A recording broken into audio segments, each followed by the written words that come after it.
Billionaire was virgin for 30 years until his poor maid said, "I'll give you 5 sons." For decades, a billionaire lived in silence, alone in his towering penthouse, untouched by love, haunted by secrets. But one night, his poor maid made him a promise that shattered his walls. "I'll give you 5 sons." What began as a moment of compassion soon spirals into something far deeper. When her little boy looks up at him and whispers, "Mommy says you're my daddy." He thought his heart was safe, but hidden truths from the past will rip open wounds neither of them expected.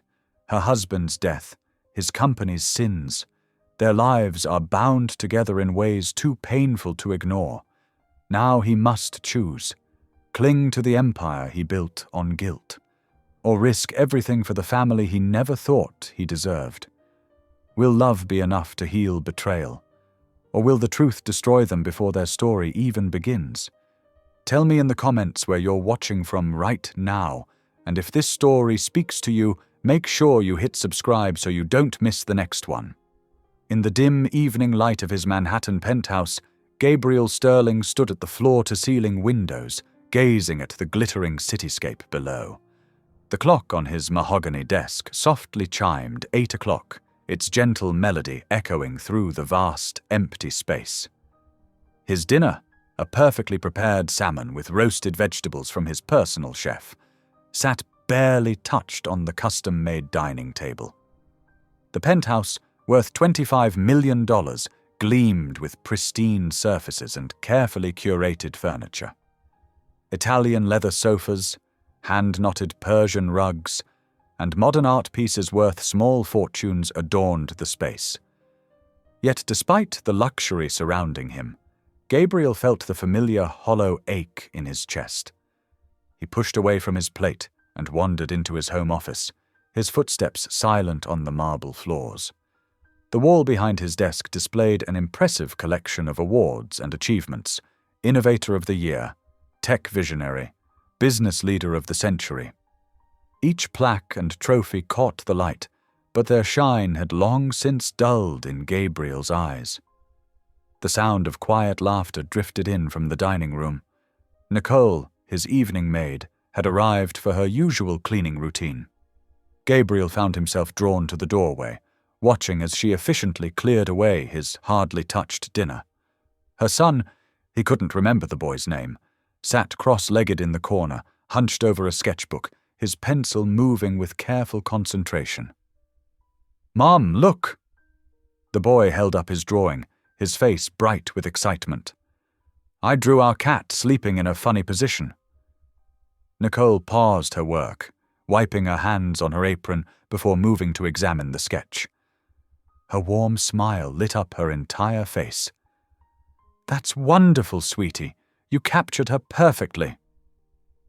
She ruffled his hair affectionately, and the boy beamed under her praise. Gabriel felt something twist in his chest. The simple exchange between mother and son seemed to highlight everything missing from his own life. He couldn't remember the last time anyone had looked at him with such unconditional love, or when he'd felt the comfort of family warmth. Nicole noticed him standing there and straightened. "I'm sorry, Mr. Sterling. We'll try to be quieter." "No need," Gabriel said stiffly, struggling to maintain his usual professional demeanor. "Carry on." He retreated to his bedroom, but their gentle murmurs and occasional soft laughter followed him. Later that night, Gabriel lay in his king-sized bed, staring at the ceiling. The sheets were Egyptian cotton, the mattress custom-made, yet sleep eluded him. His mind wandered back 30 years to when he was just 13 years old. The memory of his first crush, Sarah Matthews, and the cruel way she'd used him to win a bet with her friends. The humiliation had cut deep, cementing his decision to guard his heart. "I'll never let anyone hurt me like that again," he'd sworn then, young and wounded. Now, at 43 years old, that childhood vow had shaped his entire life. He'd thrown himself into his studies, then his business, building walls so high that no one could breach them. His virginity, preserved through 3 decades of self-imposed isolation, felt less like a choice and more like a prison. The sound of Nicole's earlier laughter echoed in his mind. She was a widow, he knew from her employment file, yet she still had the capacity for joy, still shared warm moments with her son. Meanwhile, he lay alone in his perfectly appointed bedroom, surrounded by wealth, but starved for genuine human connection. Gabriel rolled onto his side, pulling the expensive duvet tighter around himself. The city lights filtered through his windows, casting shadows on the wall. In the quiet darkness, he couldn't escape the truth. All his success, all his carefully maintained control, had left him with nothing but an empty heart and a growing awareness of everything he'd sacrificed in the name of protection. The gentle whir of the building's heating system filled the silence, and Gabriel closed his eyes, trying to remember the last time someone had touched him with genuine affection. Had it been his mother, before she passed away 15 years ago? He couldn't recall, and the realization made his chest ache. Nicole's presence in his home had begun to stir something in him, making him question the walls he'd built. Her quiet strength, the way she carried her grief while still remaining open to life's small joys, challenged everything he thought he knew about protecting oneself from pain. As midnight approached, Gabriel remained awake, his thoughts circling between past hurts and present loneliness. The pristine penthouse felt more like a museum than a home, preserved in perfect order, but lacking the warmth of life. He had achieved everything he'd set out to do professionally, but at what cost? The memory of 13-year-old Gabriel making that fateful vow seemed both distant and immediate. 3 decades of choosing isolation, of avoiding emotional entanglements, of building his empire while neglecting his heart, all stemming from a teenage girl's cruel joke. The realization felt heavy in his chest, a weight he'd carried for so long he'd almost forgotten it was there. In the darkness of his bedroom, surrounded by luxury but devoid of comfort, Gabriel Sterling faced the truth of his choices. His virginity, maintained for 30 years, wasn't just about physical intimacy. It was a symbol of all the connections he'd denied himself, all the chances at love and family he'd rejected in favor of safe, sterile success. The sound of the city below continued its constant hum, a reminder of the millions of lives being lived, connections being made, while he remained in his self-imposed fortress of solitude.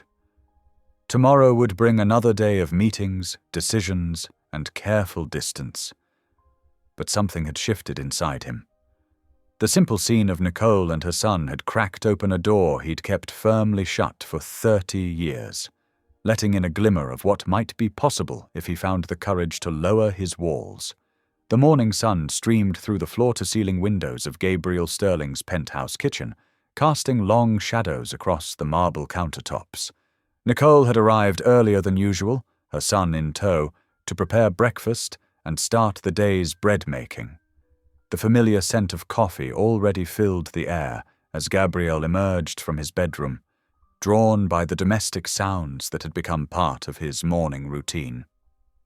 He paused in the kitchen doorway, watching as Nicole's capable hands worked the dough on the floured surface. Her movements were methodical, yet gentle, pushing and folding with a rhythm that spoke of years of practice. Her son sat at the counter, his small legs swinging as he attempted to help, though more flour seemed to end up on his clothes than in the mixture. "Oops!" The boy's surprised giggle filled the kitchen as a cloud of white powder puffed into the air. Instead of scolding him, Nicole just smiled, reaching over to dust some flour off his nose. "That's okay, sweetheart. Sometimes the messiest baking sessions make the tastiest bread." Her voice was warm, patient, filled with a mother's love that made Gabriel's chest tighten with an unfamiliar ache. He must have made some small sound because Nicole looked up, catching his eye. "Good morning, Mr. Sterling. Breakfast will be ready in 15 minutes. I hope you don't mind that we started the bread early today." "No, that's fine," Gabriel managed, his usual composure slightly rattled by the domestic scene before him. He couldn't remember the last time anyone had baked bread in his kitchen. The house staff his parents employed had always brought in pre-made items from approved bakeries. Nicole's son waved at him, leaving small flour handprints on the counter. "Hi, Mr. Sterling. Mom's teaching me how to make bread. Do you want to help?" Before Gabriel could formulate a response, thunder rumbled in the distance. The morning's bright start was giving way to dark clouds rolling in from the west, promising a significant storm. Gabriel's shoulders tensed automatically at the sound. "I have work to attend to," he said stiffly, retreating to his study. But he couldn't shake the image of Nicole's hands working the dough, the easy way she'd laughed with her son, the simple joy they found in each other's company. As the morning progressed, the storm grew more intense. Rain lashed against the windows, and lightning split the sky in brilliant flashes. Gabriel sat at his desk, trying to focus on quarterly reports, but each crack of thunder made his hands shake more violently. The memories he'd kept at bay for so long began to surface.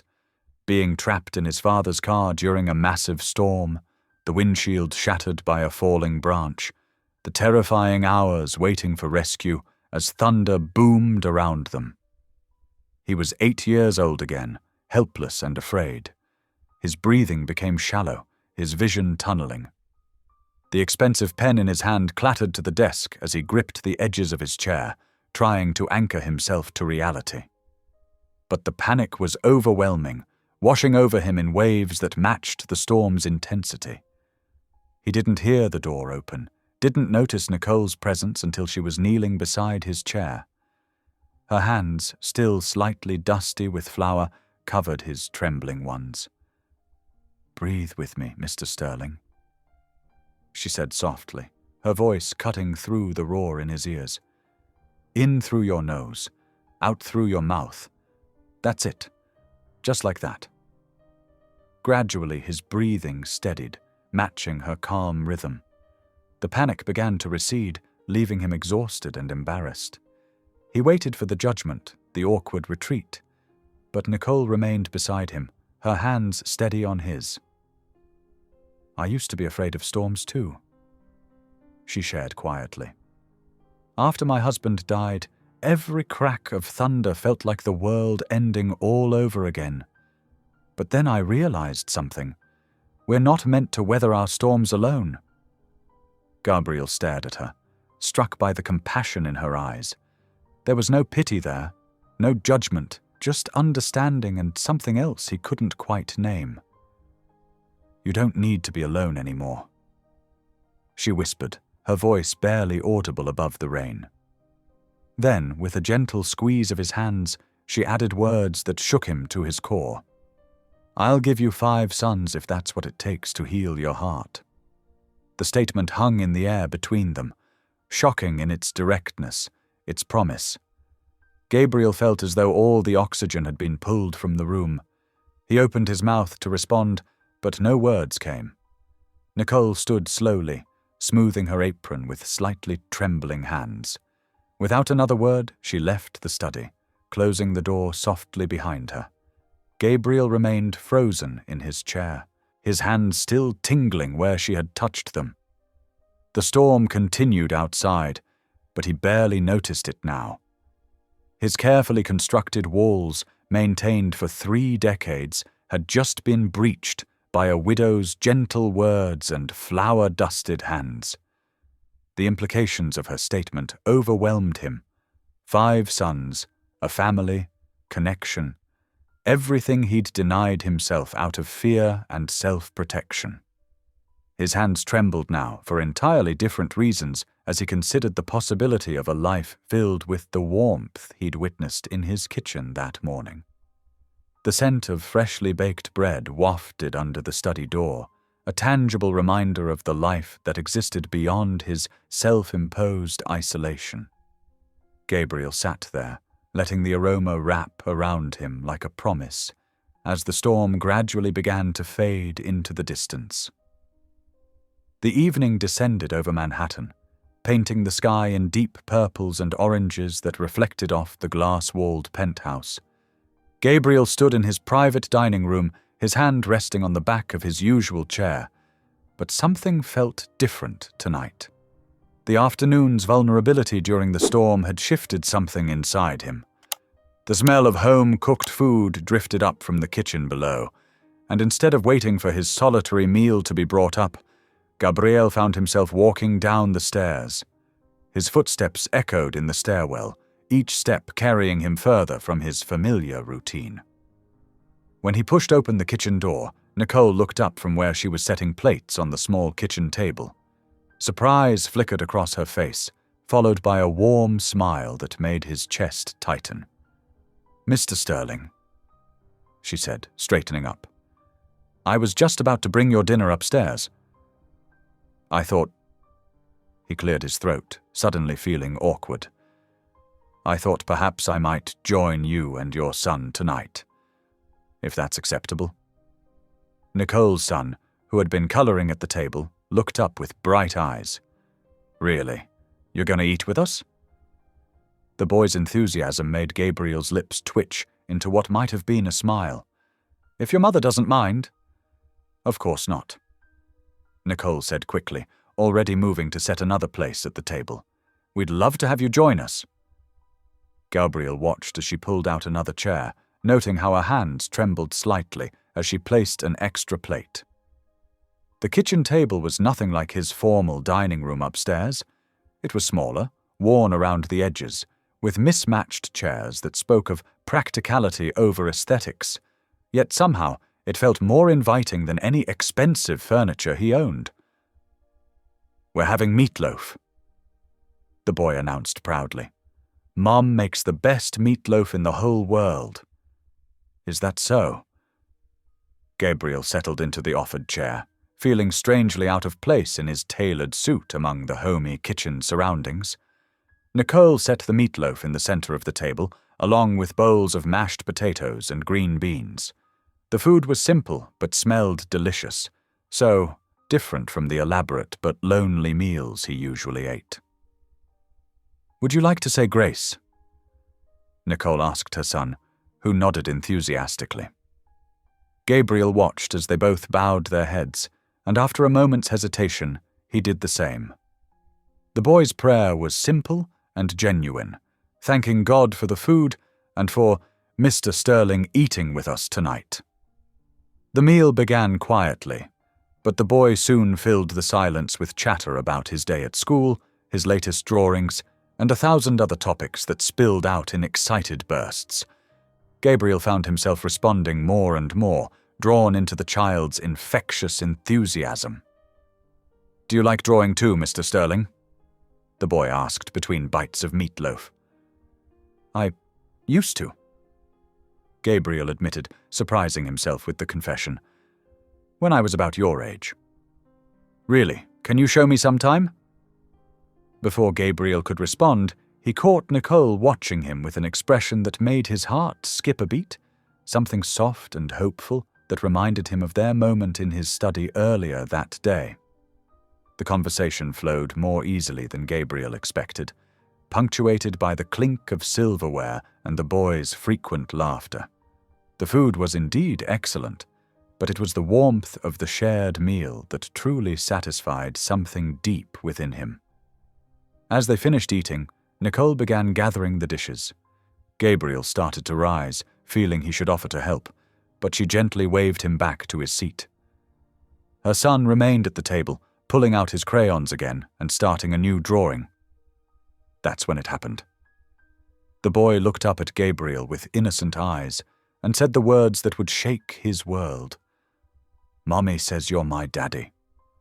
The kitchen went absolutely still. Gabriel felt as though all the air had been sucked from the room.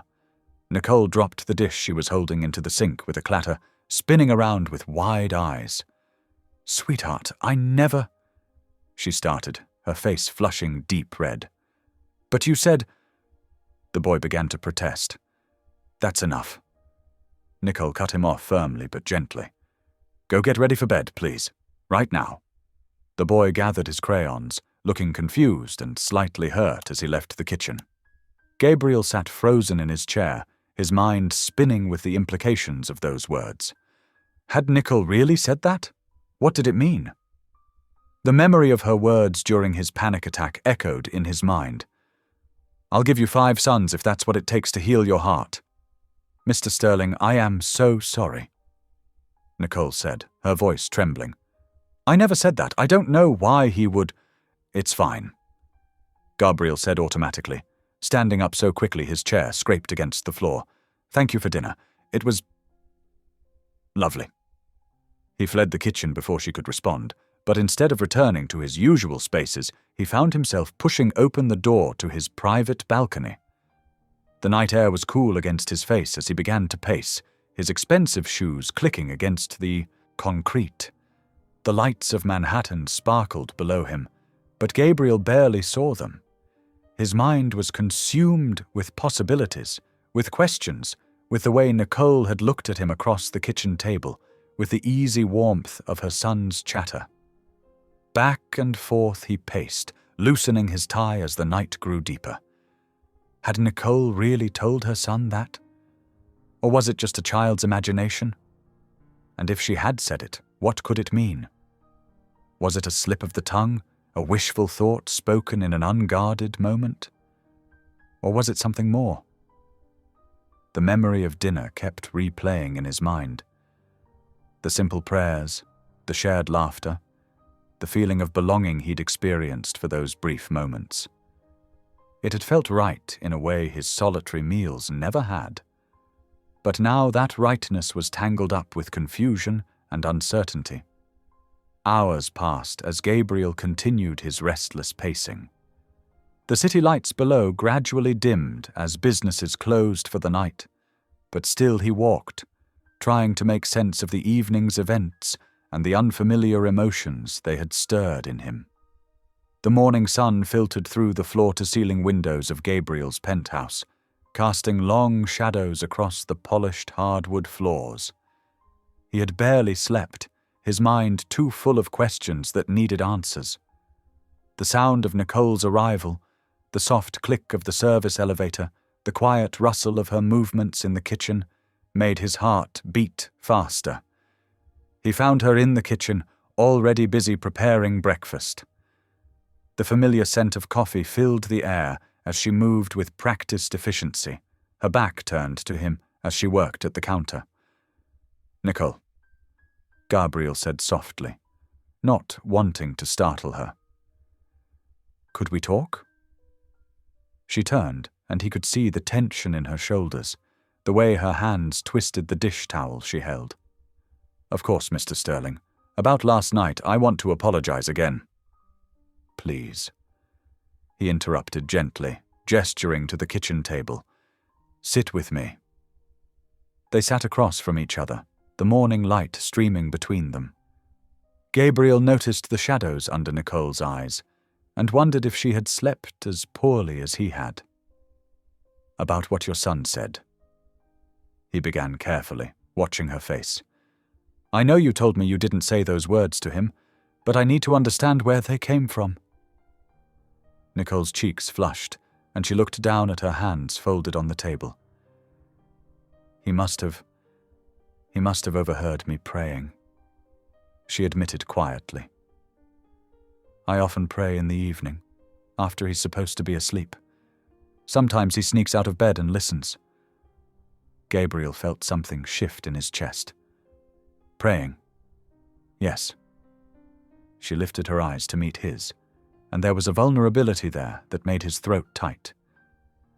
I pray for many things, Mr. Sterling, for strength to raise my son alone, for guidance in difficult times, and yes, I've prayed for God to send a father figure into our lives, someone who could show my boy what it means to be a good man. The weight of her words settled between them. Gabriel found himself leaning forward slightly, drawn by her honesty. My son misunderstood, she continued, Children hear things and make their own connections. I never told him you were his father. I would never presume—" "I understand," Gabriel said softly, though his heart was racing with emotions he couldn't quite name. A shadow crossed Nicole's face then, and she seemed to struggle with something internal. "Mr. Sterling, there's something else you should know." She took a deep breath, her fingers tightening around each other. "Something I've been carrying for a long time." Gabriel waited, sensing the gravity in her voice. "Do you remember the Baldwin manufacturing plant in Pennsylvania? Your company acquired it 7 years ago." The question caught him off guard. "Yes, of course. It was one of our earlier acquisitions. You closed it 3 months later, laid off 437 workers." Her voice was steady, but he could hear the pain underneath. Gabriel felt a chill run down his spine. "Nicole, my husband worked there," she continued, her eyes now bright with unshed tears. "He'd been there for 15 years. His father worked there before him. The whole town depended on that plant." The realization began to dawn on Gabriel, horror creeping through his veins. He remembered the acquisition clearly. It had been a strategic decision, made in boardrooms with spreadsheets and profit projections. He had never thought about the faces behind the numbers. When the plant closed, everything fell apart, not just for us, but for the whole community. My husband tried to find work, but there was nothing else in town. We had to sell our house, move in with my parents. Nicole's voice cracked slightly. He started drinking. Not much at first, but then more and more. The depression set in. I tried to help him, but he couldn't see past the shame of not being able to provide for his family. Gabriel felt sick. He knew what was coming, but he couldn't stop her words. One night, after drinking too much, he drove his car into a tree. The police said it was an accident, but— She wiped a tear from her cheek. "I knew better. He'd left a note. He couldn't live with the failure anymore." The silence that followed was deafening. Gabriel's mind raced through memories of board meetings where they had discussed the Baldwin acquisition. He remembered congratulating himself on the efficiency of the reorganization, on the cost savings that had pleased the shareholders. "I never knew," he whispered, his voice hoarse. "The reports never showed." "The reports wouldn't show the children who lost their homes," Nicole said quietly. "Or the marriages that broke up under the strain, or the people who, like my husband, couldn't find a way to go on." Gabriel stood abruptly, turning to face the window. His reflection stared back at him, successful and wealthy in his tailored suit, while behind him sat a woman whose life he had unknowingly destroyed. "How?" He struggled to form the words. "How can you work for me? How can you even look at me?" He heard Nicole's chair scrape against the floor as she stood. "At first I couldn't," she admitted. "When I saw your name on the job listing, I almost didn't apply, but I needed the work, and something told me to take the chance." Gabriel turned back to face her, his eyes filled with anguish. "I'm so sorry, Nicole. I never meant to. I never thought about—" "I know," she said softly. "That's part of the problem, isn't it? The distance between decisions made in boardrooms and the lives they affect." The truth of her words hit him like a physical blow. How many other lives had his business decisions impacted? How many other families had been destroyed while he celebrated his success? "The money I've made," he said, his voice thick with emotion. "It's built on the ruins of lives like yours. Everything I have is an opportunity to do better," Nicole finished for him, "to make different choices going forward." Gabriel stared at her, amazed by the grace in her words. "How can you be so understanding?" "Because holding on to bitterness only destroys the vessel that contains it," she said. "I learned that the hard way, And because I've seen something in you these past months, Mr. Sterling, something that wants to change." The weight of guilt pressed down on Gabriel's shoulders, making it hard to breathe. The sterile luxury of his penthouse suddenly felt obscene. His awards and accolades mocked him from their shelves, each one possibly representing another family torn apart by his decisions. "I don't deserve your forgiveness," he said quietly. "Maybe not," Nicole agreed. "But you have it anyway. The question is, what will you do with it?" Gabriel Sterling sat in his home office, but for the first time in years, he couldn't focus on work. The morning's revelation about Nicole's husband haunted him. His computer screen displayed financial reports, but all he could see were the faces of people whose lives he had changed with a single signature. He pushed back from his desk and walked to the window, watching the sun crawl across the Manhattan skyline. The view that once filled him with pride now seemed to mock him. Each gleaming building represented another business decision, another acquisition, another restructuring that might have destroyed families like Nicole's. Memory after memory crashed over him. The Baldwin acquisition meeting played out in his mind with painful clarity. He remembered the boardroom, the polished mahogany table, the PowerPoint presentations with their neat columns of numbers. "The redundancies will result in a 30% reduction in operating costs," the consultant had said, clicking through slides of graphs and projections. Redundancies, such a clean word for destroying people's livelihoods. Gabriel's hands clenched into fists. He'd nodded along, praised the efficiency of the plan. They'd celebrated afterward with expensive whiskey, toasting to their success while hundreds of families received pink slips. He wandered through his penthouse, unable to sit still. Every luxury item seemed to accuse him now. The Italian leather sofa probably cost what a factory worker made in 3 months. His watch could have paid someone's mortgage for a year.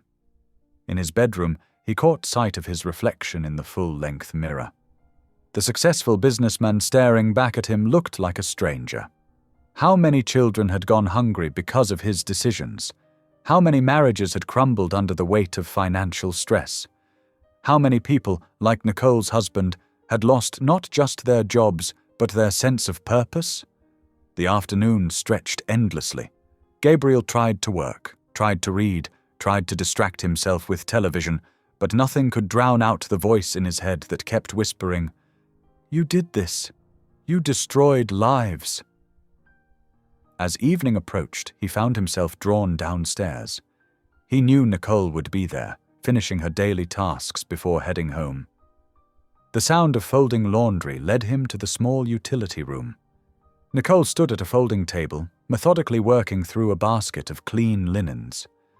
Her son sat on the floor nearby, coloring in a worn activity book. The domestic scene made Gabriel's chest ache with a mixture of guilt and longing. "Nicole," he said softly, not wanting to startle her. She looked up, her hand still holding a partially folded sheet. "Mr. Sterling, did you need something?" Gabriel stepped into the room, his usual confidence nowhere to be found. I've been thinking about what you told me this morning, about the factory, about your husband." Nicole's hand stilled on the sheet, but she remained silent, waiting. "I've spent the day remembering all the decisions I've made over the years," he continued, his voice rough with emotion. "All the times I signed off on layoffs or closures without thinking about the people involved. I told myself it was just business, that it was necessary for growth and efficiency." He ran a hand through his hair, a gesture that made him look younger, more vulnerable. "But that's no excuse. I should have considered the human cost. I should have looked for alternatives. I should have—" His voice broke, and he had to take a moment to compose himself. "I know it doesn't change anything, but I am so deeply sorry for what happened to your husband, to your family. I know I don't deserve it, but I have to ask, can you ever forgive me?" Nicole didn't answer immediately. She finished folding the sheet, adding it to the neat stack on the table. When she finally looked up at him, her eyes were filled with a complex mixture of emotions. Before she could speak, her son abandoned his coloring book and walked over to Gabriel. Without hesitation, the boy raised his arms in the universal child's gesture, asking to be picked up. Gabriel froze for a moment, then carefully lifted the child. The boy immediately settled against his chest, head resting on his shoulder as if it were the most natural thing in the world. "I'm sleepy," the boy mumbled, his small fingers curling into Gabriel's expensive shirt. Gabriel stood there, hardly daring to breathe, as the child's weight grew heavier. He looked at Nicole, expecting to see disapproval, or at least discomfort, but instead found her watching them with soft eyes. Moving carefully so as not to disturb the now sleeping child, Gabriel lowered himself into a nearby chair. His hand automatically went to the boy's hair, stroking the soft strands in a soothing rhythm. The simple act felt both foreign and achingly familiar, as if his body remembered something his mind had forgotten. The quiet moments stretched out, filled only with the sound of peaceful breathing. Gabriel continued to stroke the boy's hair, marveling at how completely the child trusted him. Despite everything he had done, despite the pain he had caused this family, this innocent boy saw something in him worth trusting. Nicole resumed folding laundry, but Gabriel caught her watching them from the corner of her eye. There was something different in her expression now, something that looked almost like hope. Sitting there in the warm quiet of the utility room, holding Nicole's sleeping son, Gabriel felt something shift inside him. The guilt didn't disappear. He knew it would take time to make peace with his past decisions. But it was joined by something else, a feeling of responsibility, of protectiveness, of wanting to be worthy of the trust this child had placed in him. He realized, with a mixture of terror and wonder, that he had already begun to think of this boy as someone he needed to protect and care for. Somewhere between their shared meals and quiet moments, between awkward conversations and honest confessions, he had started to feel like a father. The revelation should have frightened him, should have sent him running back to the safety of his solitary life. Instead, he found himself holding the boy a little closer, his thumb still making gentle circles in the child's soft hair. Morning sunlight streamed through the floor-to-ceiling windows of Gabriel Sterling's penthouse, casting long shadows across the polished marble floors. He stood in his kitchen, watching the coffee maker's digital display count down the seconds, his mind unusually active for such an early hour. The events of the previous evening kept replaying in his thoughts. The weight of Nicole's sleeping son in his arms, the unexpected peace he'd felt, the way something fundamental had shifted inside him. He glanced at his watch. 6:45 in the morning. Nicole would arrive soon with her boy. His fingers drummed nervously against the counter. He'd barely slept, turning over this idea in his mind. For the first time in years, he wanted to share his space, his morning, his table with others. Right on. Schedule. He heard the quiet beep of the security system as Nicole used her entry code. The sound of small feet padding across the floor brought an involuntary smile to his face. "Good morning, Mr. Sterling," Nicole called out, surprise evident in her voice at finding him in the kitchen rather than his office. "Good morning," he replied, turning to face them. The boy was holding his mother's hand, still looking sleepy but brightening at the sight of Gabriel. "I was wondering, would you both join me for breakfast? At the dining table?" Nicole's eyes widened slightly. "Oh, we couldn't impose. Please." Gabriel interrupted softly. "I'd like you to." The boy tugged at his mother's hand. "Can we, Mummy, please?" Nicole hesitated, looking between her son's hopeful face and Gabriel's uncertain one. Finally, she nodded. "If you're sure, Mr. Sterling." "Gabriel." he corrected gently. Please call me Gabriel, at least during breakfast. He led them to the formal dining room, where morning light sparkled off the crystal chandelier. The boy gasped at the sight, his eyes wide as he took in the elegant space. It's like a castle, he exclaimed, making both adults smile. I've never actually eaten here with company, Gabriel admitted, pulling out chairs for both of them. It always seemed too big for just one person. Nicole helped her son into his chair, while Gabriel went to the kitchen, returning with coffee for himself and Nicole, and milk for the boy. Soon they settled into a comfortable rhythm, passing plates and sharing simple conversation. The boy, more awake now, couldn't contain his excitement. I had a dream about school last night, he announced, carefully handling his fork the way his mother had taught him. I was in the biggest classroom ever, and everyone had their own computer, and we were learning about space. Gabriel leaned forward, genuinely interested. Space. What did you learn about in your dream? All the planets and the stars.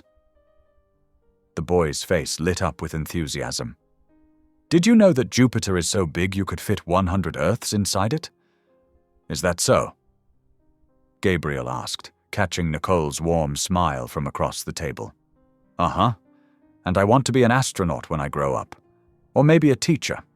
Or maybe an astronaut who teaches other astronauts. Gabriel found himself chuckling, a sound that felt foreign but pleasant in his throat. Those all sound like excellent career choices. As they continued eating, Gabriel watched the easy interaction between mother and son. Nicole gently reminded her boy to use his napkin, helped him cut his pancakes into manageable pieces, and listened intently to every story he wanted to share. It was so different from his own sterile, morning routine of protein shakes and business news. When the plates were cleared, and the boy was contentedly drawing with crayons Nicole had produced from her bag, Gabriel gathered his courage. Nicole, he began, his voice uncertain. I've been thinking. Last night made me realize how limited my world has become. Everything in my life is scheduled, sanitized, and separate from real experience. He gestured around at the formal dining room.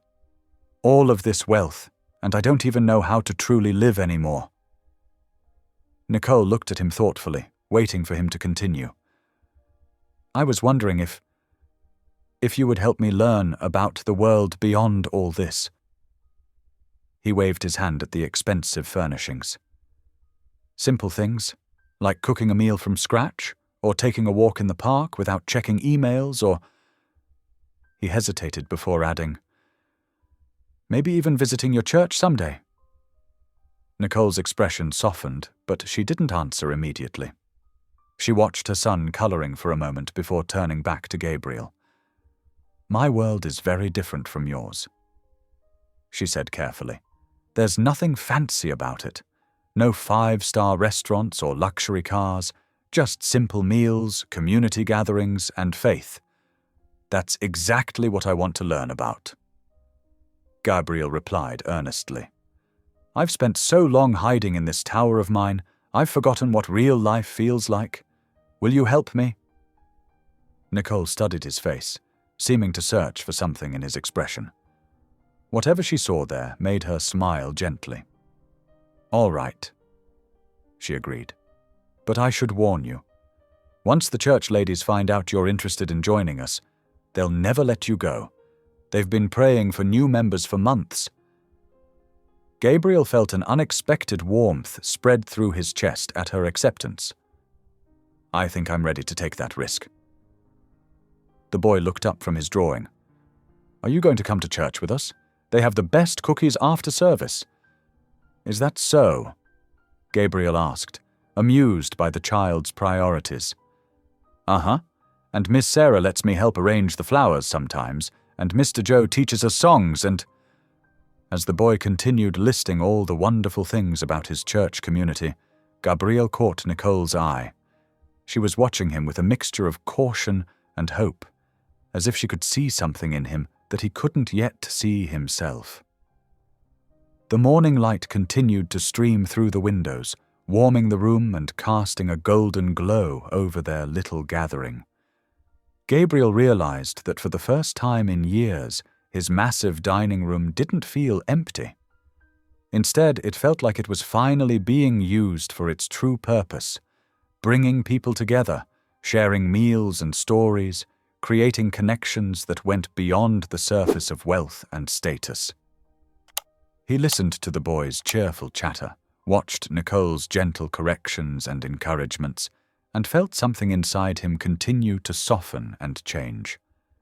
The transformation that had begun the night before, holding a sleeping child in his arms, was continuing in the simple act of sharing breakfast and making plans for a different kind of future. For the first time in longer than he could remember, Gabriel Sterling felt truly hopeful about what tomorrow might bring. The afternoon sun cast long shadows across the sidewalk as Gabriel's luxury car pulled into Nicole's neighborhood. He felt distinctly out of place in his tailored suit, like a peacock among sparrows. Children played hopscotch on chalk-drawn squares, and elderly couples sat on worn front porches, their keen eyes following the unfamiliar vehicle. "This is my world," Nicole said softly from the passenger seat, her son bouncing excitedly in the back. "It's not much, but it's home."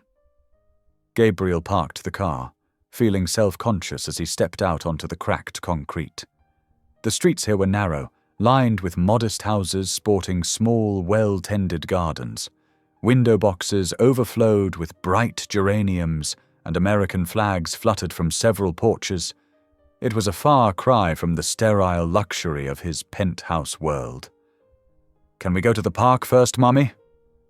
Nicole's son called out, already tugging at her hand. "I want to show Mr. Gabriel the fountain." Nicole smiled. "If that's all right with Mr. Gabriel?" Gabriel nodded, loosening his tie. "Lead the way." The park was small but well-loved, with ancient oak trees providing patches of dappled shade. A simple fountain burbled at its center, surrounded by wooden benches weathered gray by countless seasons. Children shrieked with laughter on the playground equipment, while parents watched from nearby seats. "Look, hot dogs!" the boy exclaimed, pointing to a cart where an elderly vendor was serving customers. The savory aroma of grilled meat and onions wafted towards them. "Would you like one?" Gabriel asked, reaching for his wallet. Nicole started to protest, but Gabriel shook his head. "Please, let me do this small thing." They approached the cart, where the vendor greeted them with a gap-toothed smile. "Well, if it isn't young Tommy. The usual for you, sport." "Yes, please, Mr. Frank, with lots of ketchup." Gabriel watched in fascination as the vendor, Frank, prepared their hot dogs with practiced efficiency, adding condiments with a flourish. The simple paper-wrapped meals cost less than Gabriel's morning coffee, yet the joy on Tommy's face was worth more than any expensive restaurant meal. They found an empty bench near the fountain, where Tommy immediately began attacking his hot dog with enthusiasm. Gabriel watched the children playing, their uninhibited laughter stirring something long dormant in his chest. "I used to come to a park like this," he said quietly. "Before everything. My mother would bring me on Saturdays." Nicole glanced at him, careful not to push, but leaving space for him to continue if he wished. After she died, Father said parks were for common people. He had a private playground installed at home instead. Gabriel took a bite of his hot dog, savoring the simple, honest flavors. It wasn't the same. "Mr. Gabriel," Tommy called out, having finished his food in record time. "Do you know how to skip stones?" "I'm afraid not," Gabriel admitted. "I'll teach you." Tommy grabbed his hand, pulling him towards the fountain's edge. "You have to find flat ones like this." Gabriel allowed himself to be led, aware of Nicole watching them with gentle amusement. Tommy demonstrated the proper technique, his small arm flicking sideways to send a pebble dancing across the water's surface. Gabriel's first attempt sank immediately, creating an ungraceful splash. Tommy giggled but encouraged him to try again. "You have to throw it like this." He demonstrated once more. After several attempts, Gabriel managed to make a stone skip twice. The simple achievement brought a surprised laugh from his throat. "I did it. See, you're getting better." Tommy beamed up at him, and Gabriel felt an unexpected warmth spread through his chest. As the afternoon wore on, more families arrived at the park. Gabriel noticed how they greeted Nicole with familiar waves and friendly calls. This was a real community, where people knew each other's names and stories. When the sun began to set, painting the sky in brilliant oranges and pinks, Nicole gathered them together. "We should head to the church now. Evening prayer service will be starting soon." The church was a modest brick building with a simple white steeple reaching toward the darkening sky. Gabriel hesitated at the entrance, suddenly aware of how long it had been since he'd attended any religious service. "It's okay," Nicole assured him softly. "Just come as you are." Inside, the wooden pews were worn smooth from years of use. Stained glass windows caught the last rays of sunlight, casting colored shadows across the floor. The congregation was small, perhaps 30 people, but their voices filled the space with warm greetings. "Nicole, so good to see you, dear." An elderly woman approached, her eyes twinkling as she noticed Gabriel. "And who might this be?" "This is my employer, Mr. Sterling." Nicole introduced him. "He asked to join us this evening." "Welcome, welcome." The woman clasped his hand in both of hers. "I'm Sarah. We're so pleased to have you with us." Others approached, each offering genuine welcomes that made Gabriel's usual social defenses feel unnecessary. Tommy ran off to join other children his age, completely at ease in this familiar environment. The service itself was simple but moving. No elaborate choir or orchestral accompaniment, just honest voices raised in song and heartfelt prayers offered without pretense. Gabriel found himself affected by the raw sincerity of it all. When the minister invited people to share their prayers and thanksgivings, various members stood to speak. Their concerns were ordinary yet profound: a neighbor's illness, a child's graduation, a new job, a lost pet found. Each speaker was met with murmurs of support and understanding. Gabriel listened, struck by how these people carried each other's burdens and celebrated each other's joys. In his world of corporate politics and calculated relationships, such genuine connection was rare. As the service concluded, people lingered to chat and share news. Children darted between the pews, their parents calling out gentle reminders to walk, not run.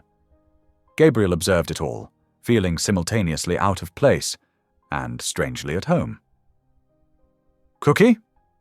Tommy appeared at his side, offering half of his post-service treat. Gabriel accepted it with gravity, recognizing the significance of a child willing to share such a precious commodity. "Thank you, Tommy." The drive back to the penthouse was quiet, Tommy having fallen asleep in the back seat. The city lights created a familiar glow against the night sky, but Gabriel saw them differently now. Behind each window might be a family sharing dinner, a child learning to read, a community supporting one another. As they pulled into his building's garage, Gabriel realized something had shifted within him. The emptiness that had been his constant companion for decades felt less overwhelming. In its place was something new, not quite belonging, not yet, but perhaps the possibility of it. "Thank you," he said softly to Nicole as they rode the elevator up, "for sharing your world with me today." Nicole adjusted her sleeping son in her arms. "Thank you for wanting to see it." The elevator doors opened to his penthouse, all chrome and glass and expensive emptiness. But for the first time in as long as he could remember, Gabriel Sterling felt truly alive. The simple pleasures of the day, hot dogs in the park, skipping stones with Tommy, the warmth of the congregation had awakened something he thought long dead. He watched as Nicole carried Tommy to their quarters, the boy's peaceful face illuminated by the city lights streaming through the windows. For the first time, his massive penthouse didn't feel like a fortress protecting him from the world. Instead, it felt like a space waiting to be filled with something more valuable than all his wealth, real human connection. The days that followed brought a gentle transformation to the Sterling penthouse. What was once a museum-like space of pristine surfaces and echoing silence gradually filled with the warm sounds of life and learning. In the expansive kitchen one morning, Gabriel stood beside Nicole, attempting to follow her instructions for making French toast. His usually steady hands fumbled with the egg, creating a mess on the counter. "Like this," Nicole demonstrated, cracking an egg with one hand. "It takes practice." Gabriel's next attempt sent shell fragments into the bowl. "I've never been particularly domestic," he admitted, cheeks flushing. "My expertise tends toward circuit boards, not cooking boards." Nicole laughed softly, fishing out the shells with a spoon. "Everyone starts somewhere. Tommy couldn't even reach the counter 2 years ago, and now he's my best helper." As if summoned, Tommy bounded into the kitchen, still in his pajamas. "Can I show Mr. Gabriel how to dip the bread?" "Certainly." Nicole smiled. "Just remember, don't drip on the floor," Tommy finished, climbing onto his step stool. He took the bread slice from Gabriel's hands. "Watch me. You got to be quick but careful, like this." His small hands demonstrated the perfect technique. Gabriel watched intently, treating the lesson with the same concentration he'd give to a board meeting. When his next attempt succeeded, Tommy's proud grin warmed something deep in his chest. The evenings brought their own kind of education. Tommy introduced Gabriel to the world of card games, starting with Go Fish and working up to Crazy Eights.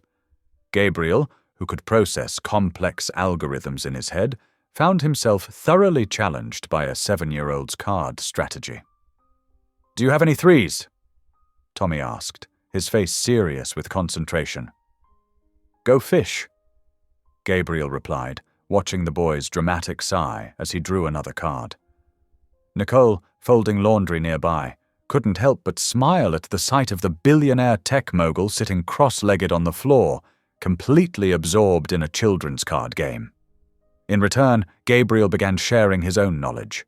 He set up a simple coding program on his tablet, teaching Tommy basic commands that made colorful shapes appear on the screen.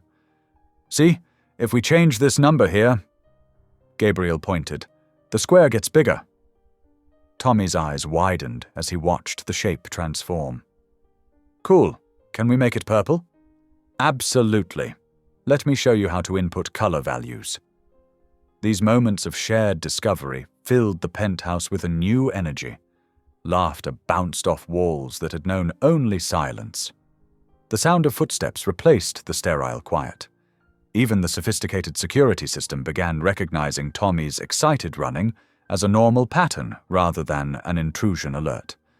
One particularly warm evening, after a day spent teaching Tommy about binary code and learning from him about the proper way to build a pillow fort, Gabriel found himself on the balcony. The city stretched out below, a tapestry of lights and life he'd always observed from a distance. Nicole joined him, bringing 2 cups of tea. "Tommy finally crashed on the couch," she said softly. "All that coding wore him out." Gabriel accepted the tea with a quiet thank you. "I never imagined my penthouse could contain so much life." They stood in comfortable silence, watching the city pulse beneath them. After a while, Gabriel spoke again, his voice barely above a whisper. "Would you like to see something?" At Nicole's nod, he led her to the living room where Tommy lay sleeping on the couch, his small form peaceful in the dim light. The boy had insisted on wearing his new coding glasses. Empty frames Gabriel had given him as a joke, which Tommy now treated as essential programming equipment. "Look at him," Gabriel said softly, his voice thick with emotion. "So completely at peace, so full of love and curiosity and joy." He swallowed hard. "I envy that, Nicole. I envy the life you have in him, that sense of love and purpose. All my success, all this wealth, it means nothing compared to what you share with your son." Nicole turned to face him, her eyes gentle in the city light streaming through the windows.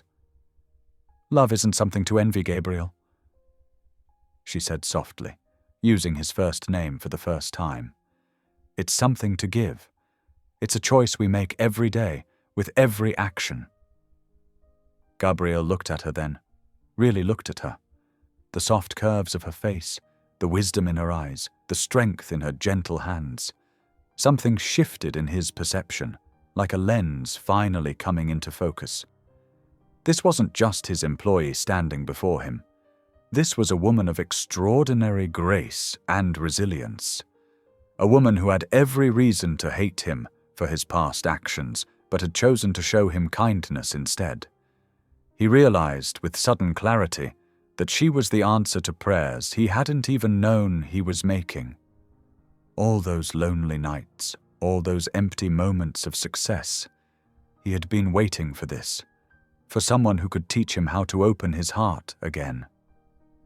Tommy stirred slightly in his sleep, mumbling something about purple squares. Nicole moved to adjust the throw blanket over him, her movements full of natural maternal grace.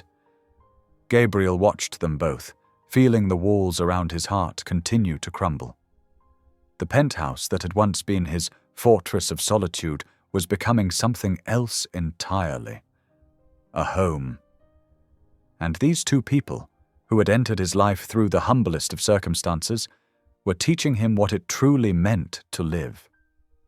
The city continued its nighttime symphony beyond the windows, but inside, in the quiet of this moment, Gabriel Sterling found himself learning the most important lesson of his life. That love, true love, wasn't about what you could get, but what you were willing to give. Gabriel Sterling adjusted his bow tie for the third time, studying his reflection in the floor-length mirror. The familiar black tuxedo felt different tonight, perhaps because his heart was racing with anticipation rather than dread at the thought of another social function. His fingers brushed against the small velvet box in his pocket. The weight of it seemed to ground him, reminding him of everything that had changed in the past few weeks. He took a deep breath, remembering Tommy's words from earlier that afternoon. "Take care of Mommy tonight," the boy had said seriously, pushing his glasses up his nose in an unconscious imitation of Gabriel's own gesture. The trust in those young eyes had nearly undone him. The doorbell chimed, and Gabriel hurried to answer it. Sarah, the babysitter he'd carefully vetted, stood there with a warm smile. She was a grandmother figure from Nicole's church, someone Tommy already knew and trusted. "Come in, please," Gabriel said, leading her to where Tommy was watching cartoons. He's already had dinner, and Nicole left detailed instructions in the kitchen. Tommy barely looked up from his show, too, engrossed in the animated characters, to pay much attention to the adults. Sarah settled into an armchair, pulling out her knitting, and Gabriel felt some of his anxiety ease. This was exactly the comfortable, homey atmosphere he'd hoped for. Upstairs, he could hear movement in the guest room, where Nicole was getting ready. Earlier that day, he'd arranged for a stylist to help her prepare, along with delivering a selection of designer gowns. He remembered her protests when he'd first asked her to accompany him to the charity gala. "Gabriel, I can't," she'd said, wringing her hands. "I don't belong in that world." "You belong wherever you choose to be," he'd responded quietly. "And I choose to have you by my side tonight." Now, waiting in the living room, he paced nervously. The charity gala wasn't just another social obligation. It was his opportunity to publicly declare the changes he was implementing in his company. Changes inspired by Nicole's story and her impact on his life. The sound of heels on hardwood made him turn. Nicole stood at the top of the stairs, and Gabriel felt his breath catch in his throat. She wore a midnight blue gown that seemed to capture starlight itself. The fabric flowed like water, highlighting her natural grace. Her hair was styled in elegant waves, and subtle makeup enhanced her features without masking them. But it was her eyes that captured him, bright with a mixture of nervousness and excitement. "You look." Gabriel struggled to find words adequate to express what he was feeling. "Absolutely beautiful." A blush colored her cheeks as she carefully descended the stairs. "The dress is beautiful," she demurred. "The dress is just fabric," Gabriel said softly. "You're what makes it beautiful." Tommy finally looked up from his cartoon and gasped, "Mommy, you look like a princess!" Nicole laughed, the sound breaking some of the tension. She knelt carefully in her gown to hug her son. "Be good for Miss Sarah, okay? I left your favorite bedtime story on your pillow." "I will," Tommy promised. Then he turned to Gabriel with that serious expression again. "Remember what I said." Gabriel nodded solemnly. "I promise." The drive to the gala venue was quiet, filled with anticipation. Gabriel could sense Nicole's nervousness in the way she smoothed her dress repeatedly. "You don't have to worry," he assured her. "Just be yourself. That's more than enough." She smiled at him gratefully. "I've never been to anything like this before." "Neither have I," he said, causing her to look at him in surprise. "Oh, I've attended hundreds of galas, but never with someone who matters to me." The ballroom of the Plaza Hotel was transformed into a glittering wonderland. Crystal chandeliers cast warm light over elegant table settings, while floating candles created an almost magical atmosphere. As they approached the entrance, Gabriel offered his arm to Nicole. "Ready?" She took a deep breath and placed her hand in the crook of his elbow. "Ready?" The moment they entered, heads turned. Gabriel was used to attention at these events, but this was different. People weren't just looking at him, they were seeing them together, and the contrast between this and his usual solitary appearance was striking. Whispers followed them across the room. Gabriel could feel Nicole tensing slightly beside him, so he covered her hand with his own, giving it a reassuring squeeze. "Gabriel!" A board member approached them. "We weren't sure you'd make it tonight. And who is this lovely lady?" "This is Nicole," Gabriel said proudly. "She's changed my life in ways I'll be explaining shortly." They made their way through the crowd, stopping for brief introductions. Gabriel noticed how Nicole's natural warmth and genuine interest in others quickly won people over. She listened intently to stories, asked thoughtful questions, and showed the same compassion to billionaires that she did to everyone else. Finally, it was time for the speeches. As the charity's largest donor, Gabriel was expected to address the crowd. He kissed Nicole's hand before making his way to the podium, feeling the weight of the ring box with each step. "Good evening," he began, his voice carrying clearly through the ballroom. "Many of you have known me for years as a businessman focused solely on profit and growth. Tonight, I stand before you as someone transformed." He paused, finding Nicole's eyes in the crowd. "Recently, I learned that one of our past corporate decisions, a factory closure that looked good on paper, led to devastating consequences for real people. One of those people was the late husband of an extraordinary woman who, through God's grace, came into my life as my housekeeper." The room had grown completely silent. "Nicole showed me what true strength looks like, She had every reason to hate me, yet she chose to show kindness. She taught me that success isn't measured in dollars, but in the lives we touch and the good we do.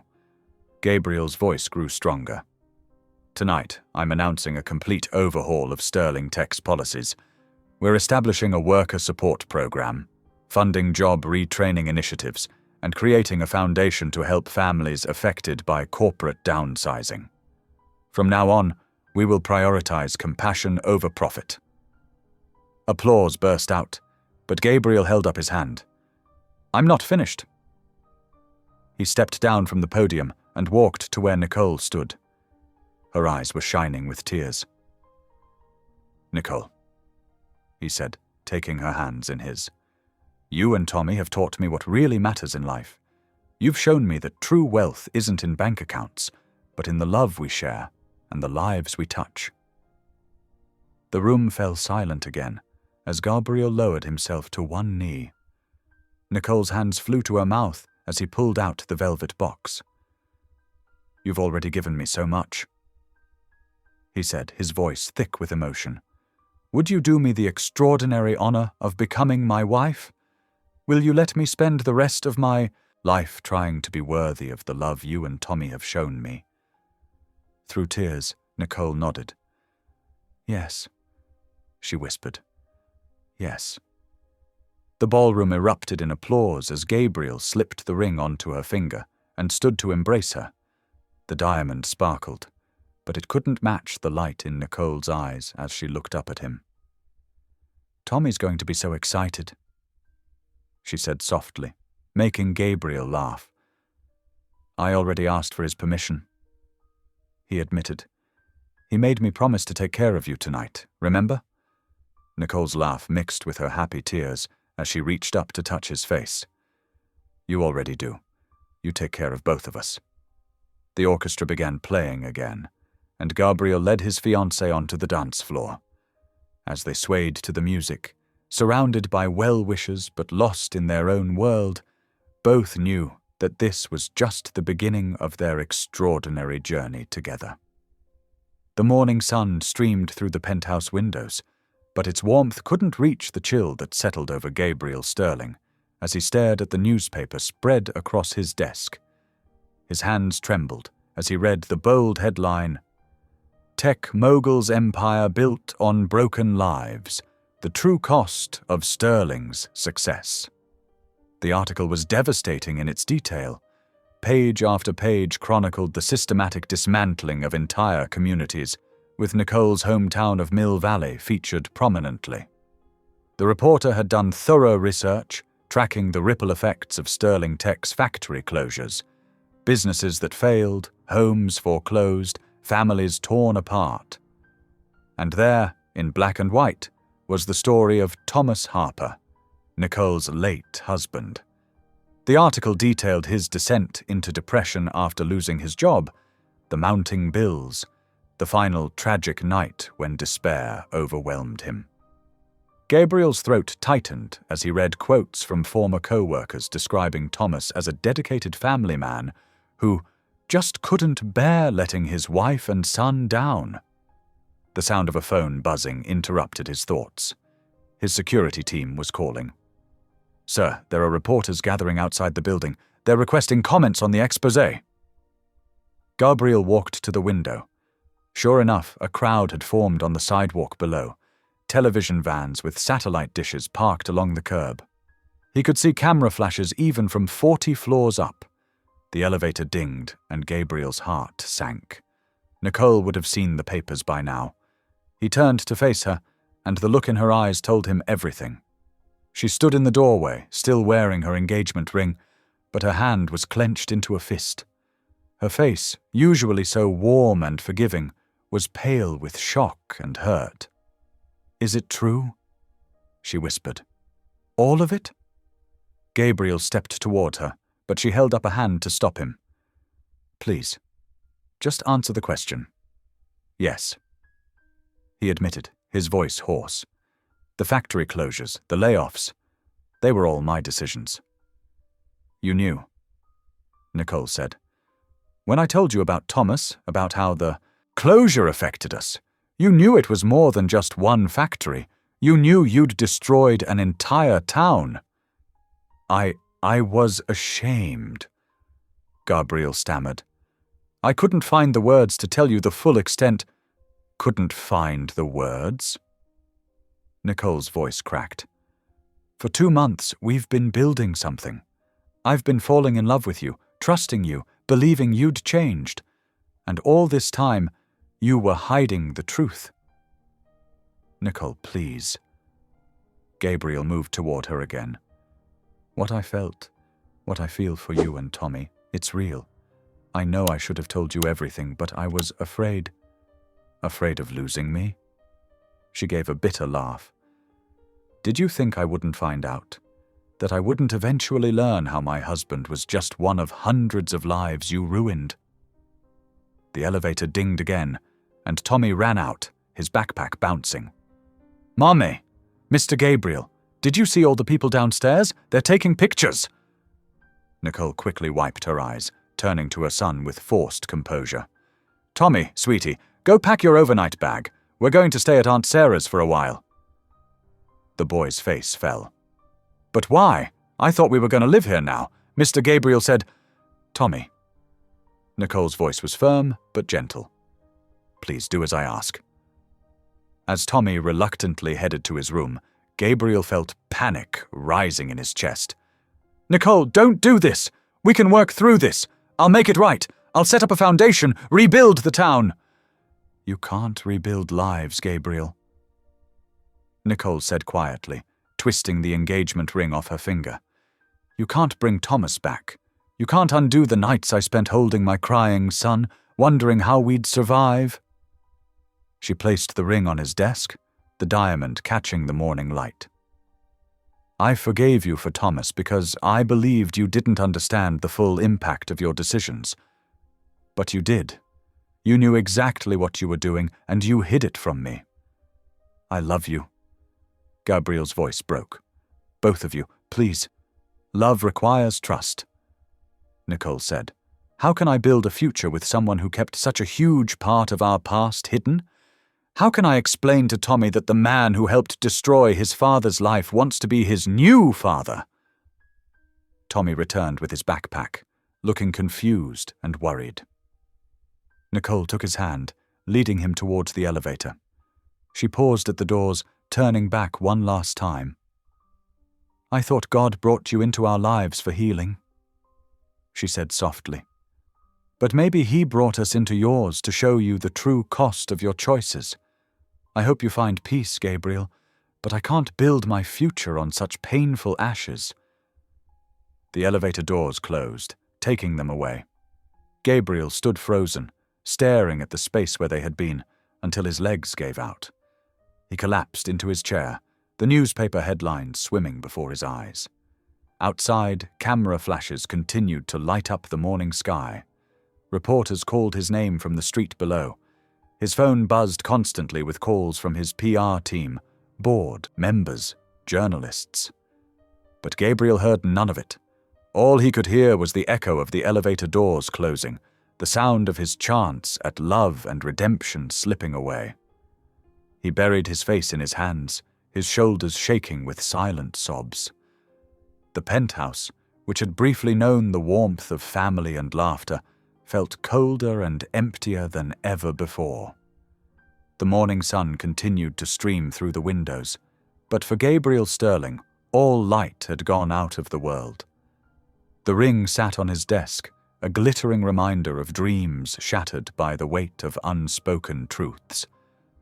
In the silence of his penthouse, Gabriel faced the full magnitude of his past choices and the devastating cost of his failures, not just in dollars and cents, but in broken hearts and shattered lives. His phone buzzed again, but he ignored it. The empire he'd built, the wealth he'd accumulated, the power he'd achieved, it all meant nothing now. He had lost the only thing that had ever truly mattered, the chance to be loved, to be forgiven, to build a family from the ashes of past mistakes. Outside his window, the city continued its relentless pace, but inside, time seemed to stand still. Gabriel Sterling, the man who had finally learned to open his heart, sat alone in his fortress of wealth and success, surrounded by everything and left with nothing. The morning sun filtered through the floor-to-ceiling windows of Gabriel Sterling's penthouse, casting long shadows across the pristine marble floors. The silence pressed against his ears like a physical weight as he sat alone at his massive dining table, staring at the untouched breakfast before him. The perfectly arranged plate of eggs, toast, and fresh fruit, prepared exactly the way Nicole used to make it, had gone cold, just like everything else in his life. His fingers traced the polished wood of the table, remembering how just days ago it had been filled with the cheerful chatter of Tommy explaining his latest school project, Nicole's gentle laughter echoing through the space. Now the emptiness felt suffocating. Gabriel picked up his fork, then set it down again. His appetite had vanished the moment Nicole and Tommy had left. The newspaper that had destroyed everything lay folded beside his plate, its damning headlines still visible. Tech mogul's past devastation, the true cost of Sterling Industries' success. He pushed away from the table, his chair scraping against the floor with an harsh sound that seemed to mock the previous warmth of family meals shared in this space. Walking through the penthouse, every corner held memories that now felt like daggers to his heart. The kitchen where Nicole had taught him to knead bread, flour dusting their clothes as they laughed. The living room where Tommy had fallen asleep in his lap, trusting and innocent. The balcony where he and Nicole had shared quiet evening conversations, planning a future that now lay in ruins. His home office, once his sanctuary, offered no comfort. Multiple screens displayed urgent messages from his executive team, PR crisis managers, and board members. They all wanted direction, statements, damage control. Gabriel couldn't focus on any of it. The words blurred before his eyes as memories of Nicole's final words echoed in his mind. Love requires trust. He attempted to read through urgent reports, but after reading the same paragraph 5 times without comprehending a single word, he gave up. The laughter that had briefly filled these halls haunted him now, phantom sounds that made him turn his head, hoping to see Tommy running around a corner or Nicole smiling from a doorway. The afternoon stretched endlessly. Gabriel paced his penthouse like a caged animal, picking up objects only to set them down again. A crayon Tommy had left behind, a novel Nicole had been reading during her breaks, small pieces of the life that had almost been his. As evening approached, Gabriel found himself unable to bear the silence any longer. He grabbed his car keys, taking the private elevator down to the parking garage. The media circus outside the building had thinned, but not disappeared entirely. A few persistent photographers captured his exit, but he barely noticed them. He drove without conscious thought, his expensive car carrying him through the city streets until he found himself in Nicole's modest neighborhood. The familiar surroundings made his heart ache. The small park where they'd skipped stones, the church where he'd first felt a glimmer of peace, the street vendor who'd taught him the simple joy of a hot dog with everything on it. Parking his car at a discreet distance, Gabriel watched as Nicole and Tommy emerged from the elementary school.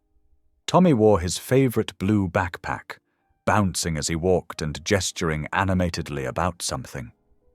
Even from this distance, Gabriel could imagine his excited chatter about his day at school. Nicole held his hand, nodding and smiling at whatever story he was sharing. The sight of them together, walking home in the golden evening light, created a physical ache in Gabriel's chest. He gripped his steering wheel tightly, fighting the urge to step out, to run to them, to beg for another chance. But he knew he couldn't. Not yet. Not like this. He watched as they stopped at the corner store, emerging with what looked like a small bag of groceries. Tommy skipped alongside his mother, occasionally turning to walk backward while talking to her. their easy affection, their simple joy in each other's company. It was everything Gabriel had briefly tasted and lost. As they disappeared around a corner toward their apartment building, Gabriel remained parked, staring at the spot where they'd been. The evening light faded, street lamps flickering to life one by one. A simple apology wouldn't be enough. He knew that now. The damage he'd done went far deeper than just hiding the truth from Nicole.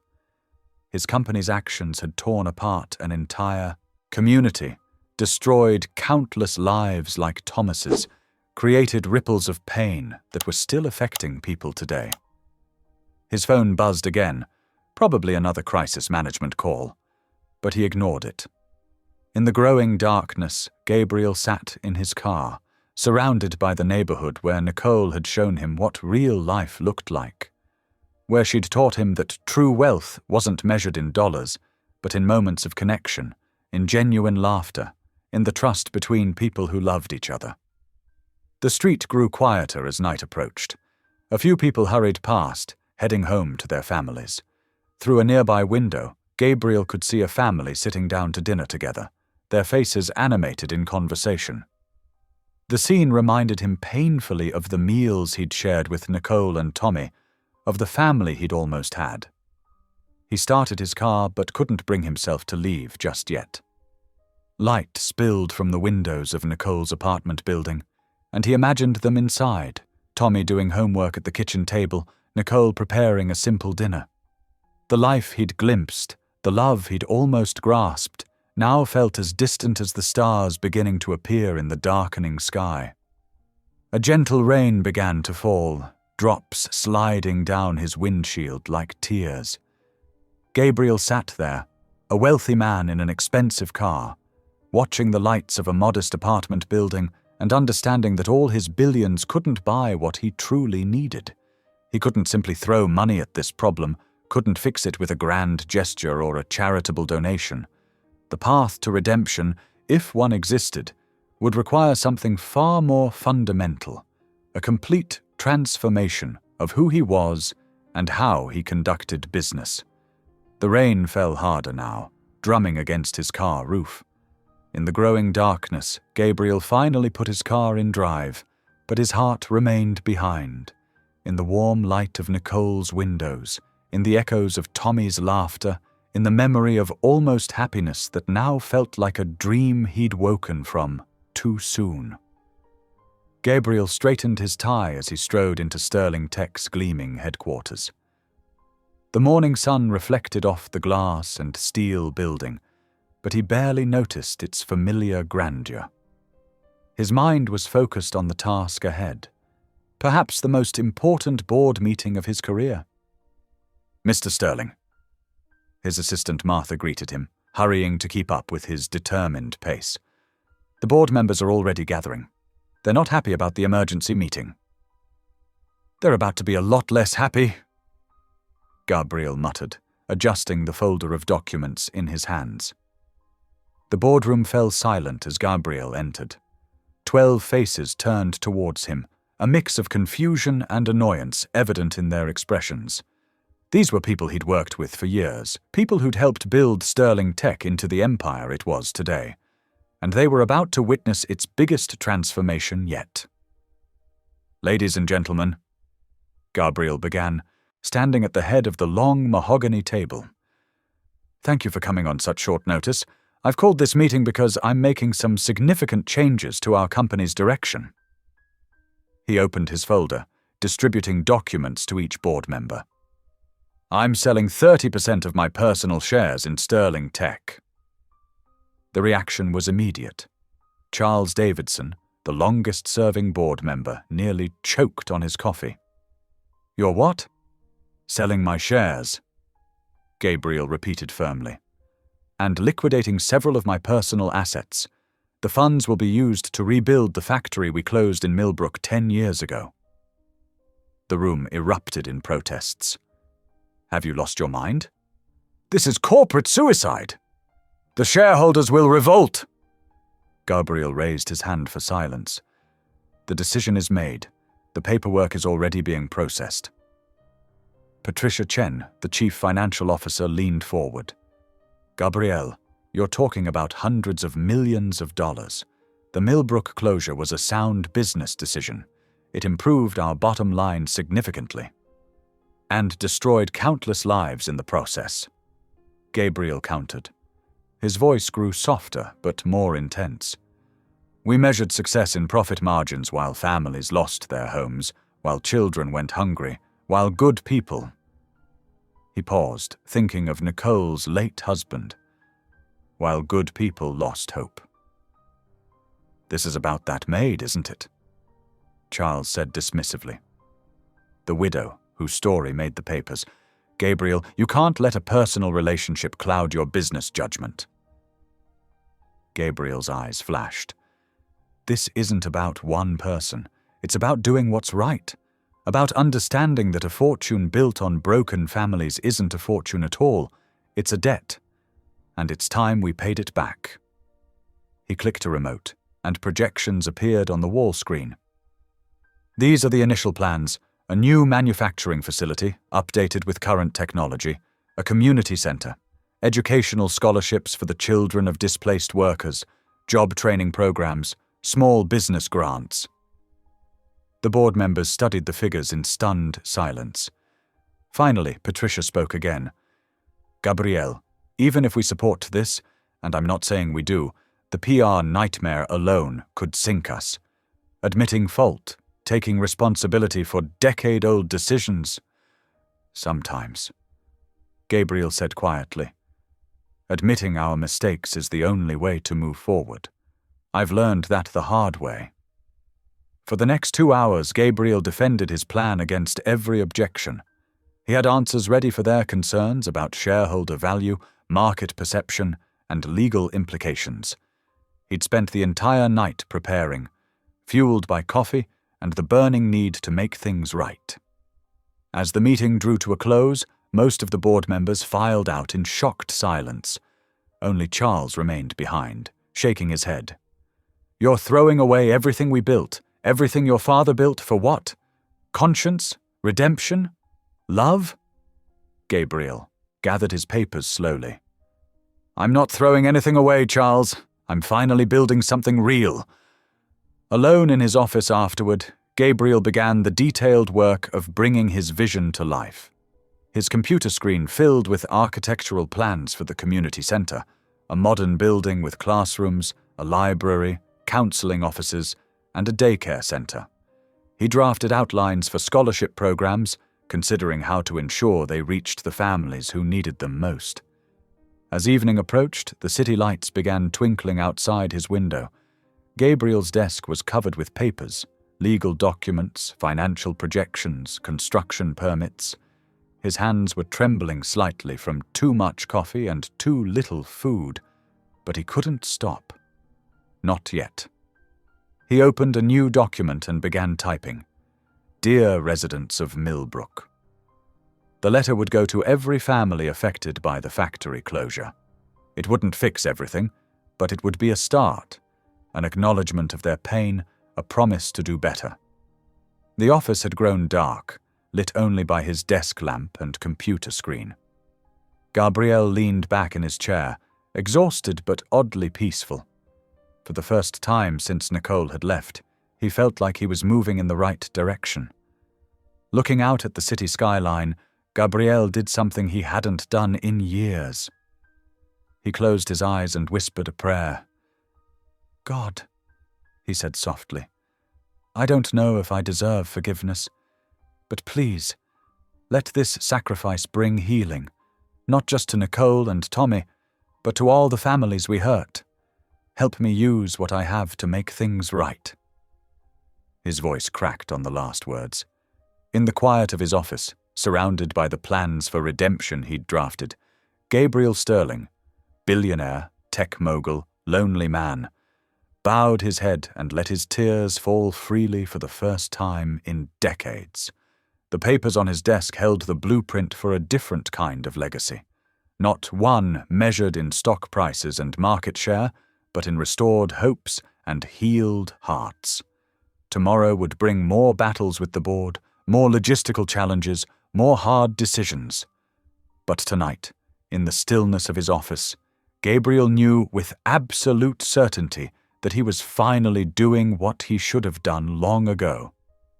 The autumn breeze carried the scent of fresh earth and new beginnings as Gabriel Sterling stood at the construction site in Millbrook. 3 weeks of intensive planning had led to this moment. The skeletal framework of the new factory rose behind him, while stacks of red bricks waited nearby, ready to give substance to his promises. Workers in hard hats moved purposefully across the site, their voices mixing with the steady rhythm of machinery. Many of these same men had lost their jobs here 12 years ago. Now they were back, not just as laborers, but as part of something bigger, a story of redemption. Gabriel adjusted his simple blue work shirt. No designer suits today.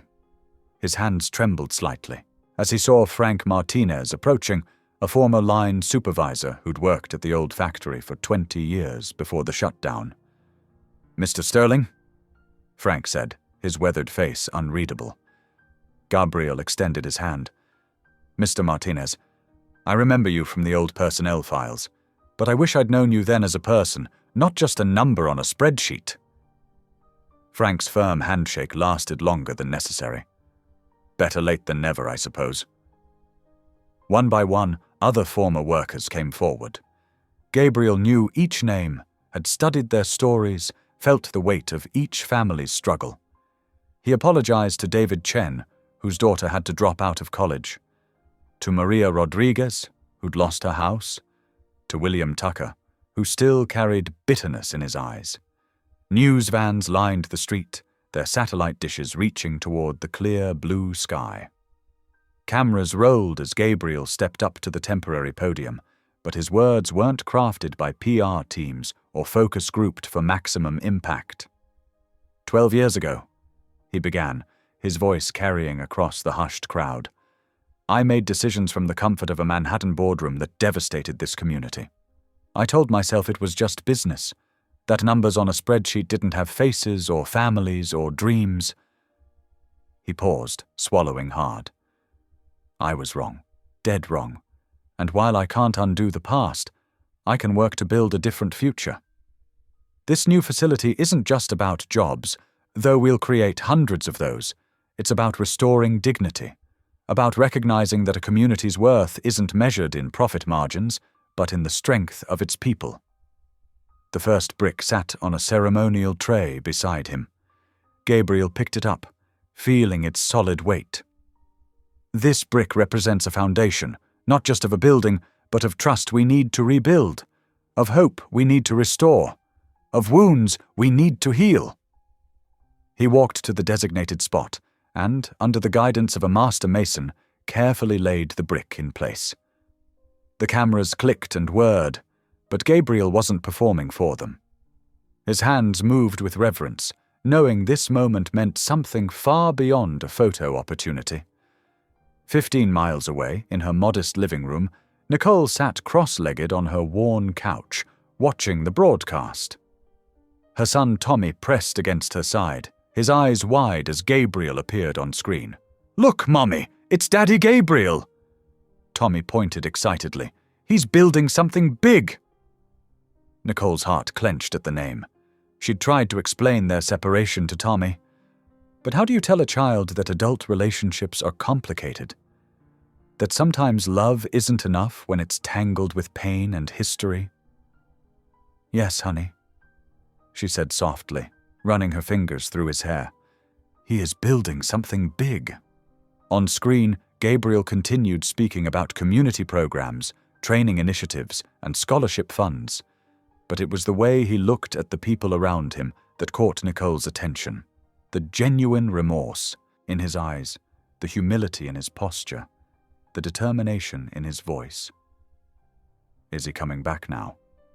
Tommy asked, turning to look up at her with hope shining in his eyes. "Since he's making things better." Nicole pulled her son closer, breathing in the sweet scent of his shampoo. "I don't know, sweetheart."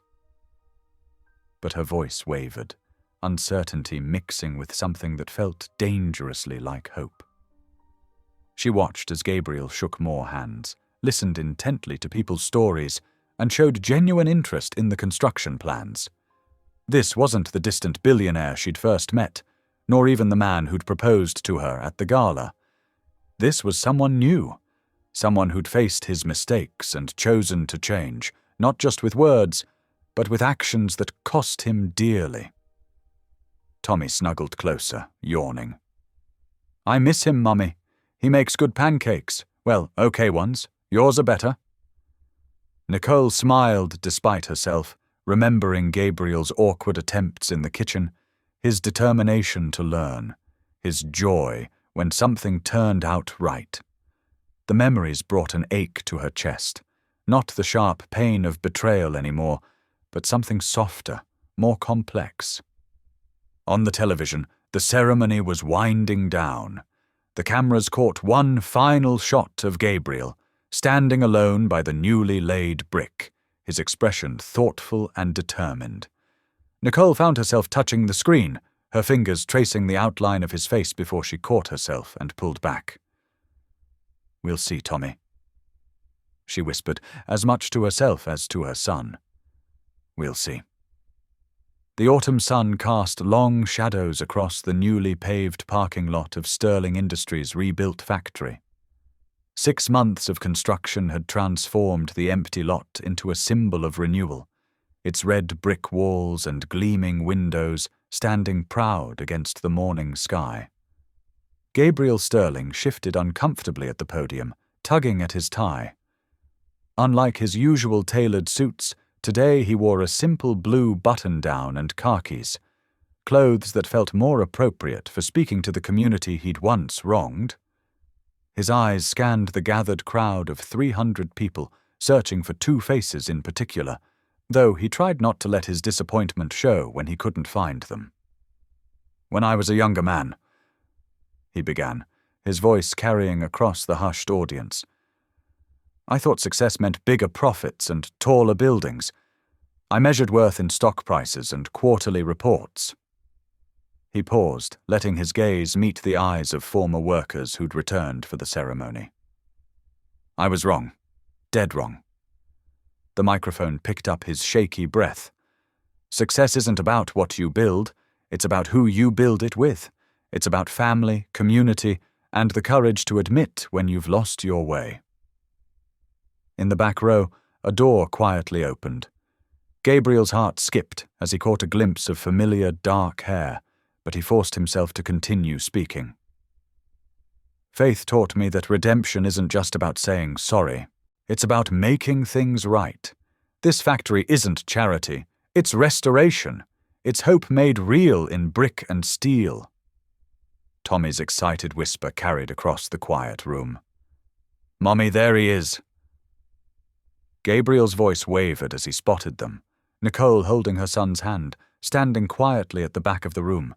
She wore a simple blue dress, her hair loose around her shoulders, and even from a distance he could see the cautious hope in her eyes. "The hardest lesson I've learned," Gabriel continued, fighting to keep his composure, "is that wealth means nothing without love. That power means nothing without purpose. That success means nothing if you've forgotten how to open your heart." Tommy bounced on his toes, straining against his mother's grip. Nicole whispered something to him, but the boy's excitement couldn't be contained. And so today, as we dedicate this facility, I'm not just opening a factory. I'm opening my heart to this community, asking for a chance to be part of your future, to— "Daddy!" Tommy's voice rang out as he broke free from Nicole's grasp. The boy darted down the center aisle, his small shoes squeaking on the polished floor. Gabriel barely had time to step away from the podium before Tommy launched himself forward. Kneeling down, Gabriel caught the boy in his arms, holding him close as tears spilled freely down his cheeks. The microphone caught his choked sob, echoing through the speakers. "I missed you, Daddy," Tommy whispered against his neck. "Did you miss us too?" "Every single day, buddy," Gabriel managed, his voice rough with emotion. "Every single minute." The crowd had fallen silent, watching this unscripted moment of raw emotion. Nicole moved slowly down the aisle, her own eyes glistening. When she reached them, Gabriel looked up at her, still holding Tommy close. "Nicole," he whispered, though the microphone carried his words to every corner of the room. "I'm so sorry. For everything." She knelt beside them, her hand gentle on his cheek. "You kept your promise," she said softly. "You gave us a future." Tommy wiggled between them, his small hands linking theirs together. Nicole's lips curved into a tender smile as she leaned closer to Gabriel's ear. "And yes," she whispered, her voice carrying a warmth that made his heart soar, "I'll give you those 5 sons." Gabriel's laugh came out half-sob as he pulled them both closer, not caring about the cameras or the crowd or anything else in that moment. Tommy's arms wrapped around both their necks, creating a circle of love and forgiveness that felt more precious than any wealth he'd ever known. The audience burst into applause, their cheers echoing off the factory walls. But Gabriel barely heard them. His world had narrowed to the feeling of Nicole's hand in his, Tommy's warm weight against his chest, and the promise of a future filled with the love he'd denied himself for so long.